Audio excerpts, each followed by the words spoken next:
नमस्कार दोस्तों, कर्नाटक से एक बड़ी खबर आ रही है जो राजनीति के काली कोठरी और राजनेताओं के उजले कपड़े के अंदर छुपे गंदे चरित्र की धज्जियां उड़ा रही है। प्रज्वल रेवन्ना के कथित यौन उत्पीड़न का मामला बीते कई दिनों से सुर्खियों में है, ये तो आपको पता ही होगा।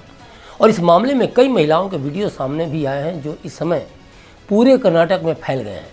इससे कई महिलाओं की पहचान भी उजागर होने की खबर है। जानकारी के लिए बता दूं कि प्रज्वल हासन से जनता दल सेकुलर यानी जेडीएस के सांसद हैं और इस बार भी संसदीय चुनाव में खड़े हुए हैं। अब जिस खबर का हम जिक्र कर रहे हैं वो ये है कि इंडियन एक्सप्रेस ने एक रिपोर्ट प्रकाशित की है जिसके मुताबिक इस कथित यौन उत्पीड़न की शिकार कई महिलाओं की वीडियो क्लिप प्रसारित होने के बाद उन्होंने पिछले 10 दिनों में अपने घर छोड़ दिए हैं।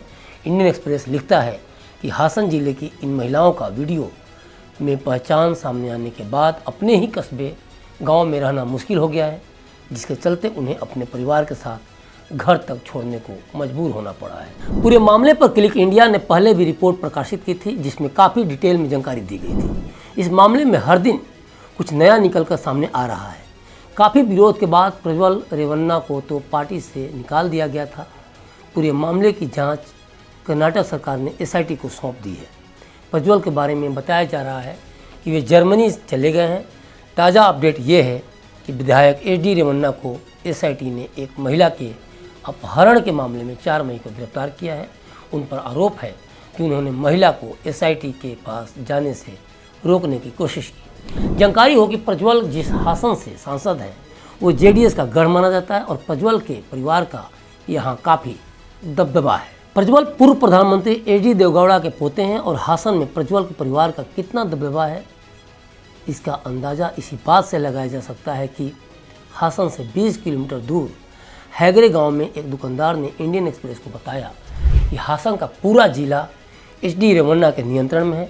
वहां उनके परिवार और पार्टी की बड़ी संख्या में फॉलोअर हैं, इसलिए उनके बारे में कुछ भी बुरा बोलने पर बहुत संभावना है कि उन तक ये बातें पहुँच जाएंगी। यहाँ तक कि प्रज्वल के खिलाफ 28 अप्रैल को एक महिला की शिकायत के आधार पर जो पहली एफआईआर दर्ज की गई थी उसका परिवार भी अब अपना घर छोड़ चुका है। दहशत का आलम सिर्फ एक गांव तक ही नहीं पसरा है, बल्कि मीडिया रिपोर्ट के अनुसार इंडियन एक्सप्रेस की टीम 3 कस्बे और 5 गांव में गई, लेकिन किसी भी गांव या कस्बे तक में कोई भी कुछ बोलने को तैयार नहीं हुआ। इन सबके बीच एक बड़ा सवाल है कि क्या प्रज्वल के खिलाफ बोलना खतरे से खेलने के समान है? क्या प्रज्वल के परिवार पर लगे आरोपों पर कुछ कहने का मतलब उनके लिए हासन में रहना नामुमकिन है? बता दें कि पीड़ित महिला के पास के ही गांव में पूर्व जिला पंचायत के वो सदस्य रहते हैं जिन्होंने प्रज्वल के खिलाफ बलात्कार का केस दर्ज कराया है। जानकारी यह भी सामने आ रही है कि पार्टी की कई महिलाएं सोशल मीडिया पर प्रज्वल के साथ अपनी तस्वीरें हटा रही हैं और ये कहना है यहाँ के एक स्थानीय जेडीएस नेता का। कुछ मामलों में पुरुष अपनी पत्नियों से सांसद के साथ उनके संबंधों के बारे में सवाल कर रहे हैं। कई तरह की बातें हैं जो मीडिया में सामने आ रही हैं। मीडिया में छपी खबरों में इस बात का साफ जिक्र है कि शिकायतकर्ता महिला के एक पड़ोसी ने बताया कि वो घरेलू सहायिका के तौर पर रेवन्ना के घर पर काम कर रही थी। जब उनके कुछ वीडियो वायरल होने लगे तब हमें उनके घर का ताला लगा दिखा। हमें नहीं पता कि वो कब यहाँ से चली गई। इंडियन एक्सप्रेस की खबर के अनुसार एसआईटी की टीम रेवन्ना के घर पहुंची तो बाहर जमा पार्टी कार्यकर्ताओं को वीडियो में दिखाई देती महिलाओं के बारे में बात करते सुना जा सकता था। एक ने कहा, मैं इस महिला को जानता हूं, वह हमारे घर के करीब रहती थी और जेडीएस का काम करने में काफ़ी सक्रिय थी।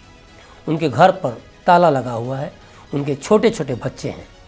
एक अन्य ने बताया कि वीडियो में दिखाई देती वो महिला उनके पड़ोसी की रिश्तेदार है जो उनके घर के एक समारोह में भी शामिल हुई थी। इस क्षेत्र के एक दुकानदार ने इंडियन एक्सप्रेस को बताया कि महिलाओं की पहचान उजागर करना वाकई गलत था। उनका कहना था, मैं उनमें से कुछ को जानता हूं, वो लोग छिप गए हैं, पता नहीं वो लोग वापस लौट सकेंगे या नहीं। ये परिवार केस भी नहीं करना चाहते थे, लेकिन रेवन्ना परिवार के साथ केस लड़ते हासन में रह पाना संभव नहीं है। मीडिया स्रोतों के अनुसार गाँव में एक बड़ा फार्म हाउस है जिसमें प्रज्वल अक्सर जाते थे और एक पुलिसकर्मी के मुताबिक यहीं कथित तौर पर कुछ वीडियो रिकॉर्ड किए गए थे। फार्म हाउस के बाहर एक पुलिस कांस्टेबल तैनात रहता है। मीडिया में ये भी खबर है कि प्रज्वल दोस्तों के साथ यहाँ आता था और पार्टी करता था, लेकिन इसके अलावा उन्हें कुछ नहीं पता। एक पुलिस अधिकारी ने नाम न छापने की शर्त पर कहा कि स्थानीय इंटेलिजेंस इकाई को वीडियो क्लिप के बारे में पता था, लेकिन यह मसला इतना भयावह होगा इसका अंदाज़ा नहीं था। एक बात जो हमें इस पूरी घटना में झकझोर रही है वो ये है कि भाजपा ने कैसे इन आरोपों को खारिज करते हुए खुद को पूरे मामले से अलग कर लिया है।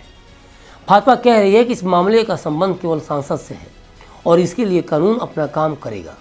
अगर कर्नाटक में भाजपा सरकार होती और इस पूरे मामले में आरोपित सांसद किसी और पार्टी का होता तो भी क्या भाजपा का स्टेटमेंट यही होता? क्या होता अगर मैटर को दबा दिया गया होता, जैसा कि राजनीति में अक्सर होता है, या फिर केंद्र की भाजपा सरकार इन परिस्थितियों में सीबीआई जांच शुरू कर चुकी होती? दूसरा सवाल कि क्या भाजपा नहीं चाह रही है कि वो पूरे मामले में बीच में कूदे, सीबीआई जांच करे, और चूंकि जेडीएस लोकसभा चुनाव में भाजपा की यानी एनडीए की सहयोगी है तो उसे अपने दामन को दागदार होने से बचाने में मदद मिले, क्योंकि इस बात से इनकार तो हरगिज़ नहीं किया जा सकता कि सीबीआई हो या ईडी, विपक्ष की नज़रों में जांच एजेंसियों की भूमिका संदेहास्पद है। और तीसरा सवाल कि क्या इसी संदेह के कारण कर्नाटक की कांग्रेस सरकार ने इसलिए एसआईटी का गठन किया क्योंकि उसे सीबीआई की जांच पर भरोसा नहीं था, और ख़ास तौर पर तब और जब भाजपा के सहयोगी है जेडीएस।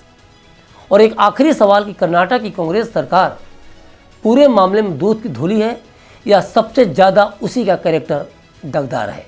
क्लिक इंडिया ने कर्नाटक के एक सीनियर जर्नलिस्ट से जब बात की तो उनका साफ कहना था कि पेन ड्राइव में कॉपी करके घर घर जाकर वीडियो को स्प्रेड किया गया है। जेडीएस नेता एचडी कुमारस्वामी ने दावा किया है कि उनके भतीजे और हासन से पार्टी उम्मीदवार प्रज्वल रेवन्ना से जुड़े कथित सेक्स स्कैंडल के वीडियो वाली 25,000 पेन ड्राइव चुनाव से पहले बांटी गई थी। कुमारस्वामी ने कर्नाटक के मुख्यमंत्री सिद्धारमैया और डिप्टी सीएम डी के शिव कुमार पर मामले में साजिश रचने का आरोप लगाया। उन्होंने 28 अप्रैल को कांग्रेस सरकार द्वारा गठित एसआईटी पर भी सवाल उठाए और कहा कि यह विशेष जांच दल नहीं है बल्कि सिद्धारमैया इन्वेस्टिगेशन टीम और शिव कुमार इन्वेस्टिगेशन टीम है। कुमारस्वामी जो आरोप लगा रहे हैं उसमें कितनी सच्चाई है ये तो वक्त ही बताएगा, लेकिन एक सवाल जरूर उठता है कि जब भी कांग्रेस से विपक्षी दलों के प्रवक्ताओं ने इस मामले पर मुंह खोला, किसी ने इस वीडियो पर बयानबाजी करते वक्त जेडीएस का नाम नहीं लिया। सबने कहा कि मोदी परिवार के सदस्य का यह कारनामा है। सवाल यह उठता है कि जब सड़क पर घूम घूम कर वीडियो वायरल किया जा रहा था तो क्या लोकल इंटेलिजेंस को पता नहीं चला होगा? कर्नाटक में कांग्रेस की सरकार है, लोकल इंटेलिजेंस को सब पता था, वीडियो पहले से ही वायरल हो रहे थे। आज हालात ये हैं कि कर्नाटक के घर घर तक वीडियो पहुंच चुके हैं, तो फिर जिस दिन प्रज्वल की सांसदी को लेकर वोटिंग हो रही थी उस दिन वीडियो को क्यों वायरल किया गया? और जैसा कि मीडिया में ये खबर आम है कि उसी दिन यानी 26 अप्रैल को ही प्रज्वल विदेश भाग गए। उनके विदेश भागने में किसने मदद की? क्या कर रही थी कर्नाटक की पुलिस? अगर लोकल इंटेलिजेंस इन सब बातों की जानकारी होने से इनकार करती है तो उनकी काबिलियत शक के घेरे में तो आती ही है। भाजपा के पूर्व विधायक प्रीतम बार बार भाजपा आलाकमान को जेडीएस से गठबंधन से मना कर रहे थे, लेकिन आलाकमान ने नहीं माना। ऐसा भी कयास लगाए जा रहे हैं कि इस वीडियो को वायरल करने में भाजपा के नेता का भी हाथ हो सकता है, लेकिन अभी प्रीतम की भूमिका पर कुछ भी कंफर्म नहीं है, इसलिए कुछ भी कहने से बचना ज़्यादा जरूरी है। एक और सवाल, चलिए प्रज्वल रेवन्ना अपने धन बल का प्रयोग कर जर्मनी भाग गए, लेकिन कार्तिक तो उनका ड्राइवर था, उसकी न तो इतनी हैसियत थी और न ही इतना रुतबा कि वो एक झटके में विदेश भाग जाए। आपको बता दें कि रेवन्ना का ड्राइवर कार्तिक ने वायरल वीडियो की रिकॉर्डिंग में अहम भूमिका निभाई है, ऐसा आरोप लगाया जा रहा है। और अब वो भी भारत में नहीं है, बताया जा रहा है कि वो मलेशिया भाग गया है। अब सवाल ये है कि आखिर कार्तिक को मलेशिया भागने में किसने मदद की?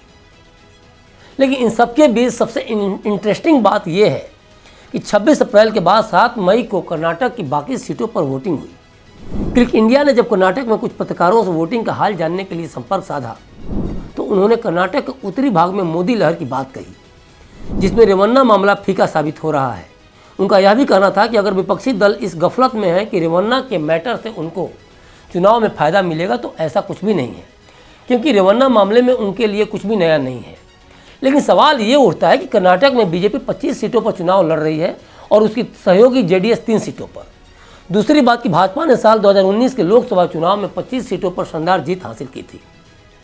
उस वक्त कांग्रेस और जेडीएस ने गठबंधन कर साथ में चुनाव लड़ा था और दोनों ने ही एक एक सीट पर जीत हासिल की थी। कर्नाटक में लोकसभा की कुल 28 सीटें हैं।